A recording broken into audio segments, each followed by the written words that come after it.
Најверојатно следната, односно првата наредна седница на почетокот на јуни ќе се најде пред народните избраници изборот на новиот гувернер Трајко Славевски, чиј име вчера и официјално беше обелоденето од страна на претседателката на државата. Премиерот Мицковски пак го поздрави изборот на Силјановска и рече дека го поддржува Славевски. Кажа во минатото дека тој е одлука на претседателот на државата, не е одлука на владата. Согласно устав, претседателката на државата го понесува тој предлог, така што немам што да коментирам. Предлогот ќе добие поддршката од пратеничката група на ВМРО ДПМН. Во меѓувреме пак денеска се разгоре риториката околу изборот на новиот гувернер, како остро на тоа се спротистави опозицијската СДСМ, кои посочија дека нема да го гласаат изборот на Славевски за нов гувернер, бидејќи според нив станува збор за тесно партиски избор. Ние нема да го поддржиме предлогот за гувернер, заради тоа што сметаме дека изборот исклучиво тесно партиски, не избор кој што ќе понуди експерт на позицијата гувернер на Народната банка, што било, би рекол, традиција во изминатите години.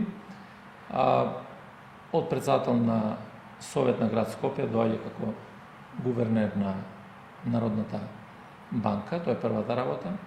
Втората причина, лично сметам дека човек кој што се спротиставува на растот на минималната плата, на економски политики кои што се за доброто на граѓаните, тој беше најголемиот противник, ако се сеќавате, тој велеше дека дури 9000 денари минимална плата е голема минимална плата и така натаму, не може ништо добро да донесе ниту за системот, ниту за државата.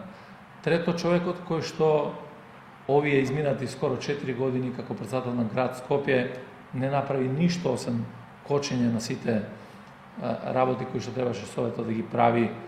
Дека нема да дадат поддршка веќе се изјасни и од левица, бидејќи според нив профилот на човек кој треба да седне на оваа функција е далеко од предлогот на шефицата на државата која го предложи токму Трајко Славевски. Славевски е актуелен претседавач на Советот на град Скопје, избран како кандидат на ВМРО ДПМН. Тој е универзитетски професор на Скопскиот економски факултет. Од 2006 до 2009 беше министер за финансии, но беше разрешен по несогласувањата со Никола Груевски за начинот на трошење на буџетските пари.